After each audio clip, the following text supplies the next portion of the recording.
waxa iigu yalla yaab badnaa anigoo geel jira ah oo caano geel ka dhargay oo kibray ayuun baan arkay doofaar meel bannaans ka taagan waan ku xidhiidhiyey doofaarkii ilaahay yaabo keenay welikan maxaa ku daba dhigay god buu galay waan ka daba galay aniguna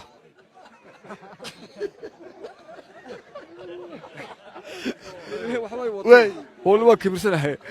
ma ka daba galay doofaarku markan hore godka dabadu u gala markuu ikhtiyaarka leeyahay nabad qabade dab uu gala xagga dab uu gala laakiin imika dab balaayeeriyo isagoo foor buu ku galay saartay maaha markaa waxa jira maqsinka ugu dambeeya ayuu ka soo kala jeestay dee isagu ilaahay ku tababaray magarasa maqsinkii ugu dambeeyo dee gidaarkaasa ayuu ka soo jeestay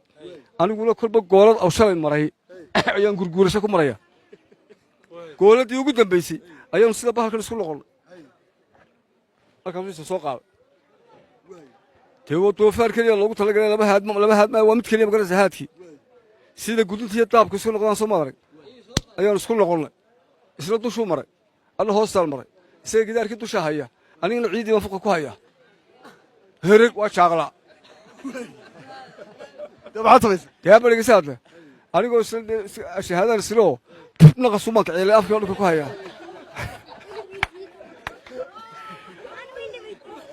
haa barigisaad koor dambaan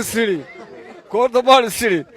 war mala gacantii baan sidaa idhoo waxaan siri waliyuma bukurihiisiiba ayaan taabtay masaan qanjiiriyadii buu dareemo markaasuu dhaqaaqii dee ileen gudka dusha sibir maahee ciiddii baas dhintay wallaahi waan ku celiya ciiddii aana igu daadanaysaa kolba waan ku celiya dushii baa dhintayoo dhimantay markaasuu iga baxay markuu iga baxay baan haddaba ileen gooladaad ka laabtay midii haddaba reefasu baxa adiguna markii ogaadana kolba gidaar kaloo kolba lacagaa saara ilaa markii hore foor baa ku galay reefasiba kaga bixi kari waa